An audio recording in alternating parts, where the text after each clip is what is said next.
રાજકોટમાં કમોસમી વરસાદનો કહેર. હું તમને દ્રશ્યો બતાવું મારી પાછળના બેડી માર્કેટિંગ યાર્ડની અંદર. આ તમે દ્રશ્યો જોઈ શકો છો. આ ખરેખર આ બેદરકારી કોની છે એ તો હજી તપાસનો વિષય છે. કાલ સવારે કદાચ ચેરમેન દ્વારા તપાસ કરવામાં આવે ત્યારબાદ ખબર પડે. હું તમને અત્યારે દ્રશ્યો બતાવીશ કે જે મગફળી છે તે વરસાદની અંદર તણાઈ ગઈ છે. આ દ્રશ્યો તમે જોઈ શકો છો. હવે તો બચેલી જે મગફળી છે તે અહીં દેખાઈ રહી છે. આ બેડી માર્કેટિંગ યાર્ડના દ્રશ્યો છે કે રાજકોટમાં જે કમોસમી વરસાદ પડ્યો છે તેના હિસાબે આ મગફળીની આ હાલત થઈ છે.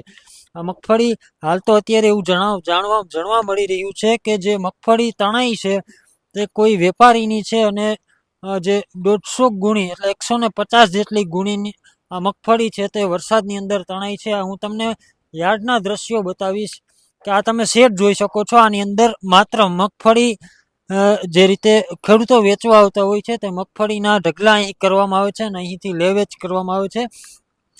આ એવડો શેડની સુવિધા અહીંયા છે તેમ છતાં પણ આવી બેદરકારી યાર્ડ દ્વારા કરવામાં આવી રહી છે. આ 150 ગુણી મગફળી જે વરસાદની અંદર તણાઈ છે, આમાં કોની બેદરકારી છે, કોની બેદરકારી નીચે આ મગફળી તણાઈ છે તે એક મોટો પ્રશ્ન થઈ રહ્યો છે. હાલ અત્યારે અમે ચેરમેન સાથે પણ વાત કરવાનો પ્રયત્ન કર્યો, પણ ચેરમેન અત્યારે આ વાતને લઈને મૌન છે. કારણ કે આ વસ્તુમાં જે રીતે કહી શકાય કે આ એક મોટી વસ્તુ 150 જેટલી ગુણી મગફળી છે તે વરસાદની અંદર તણાઈ છે.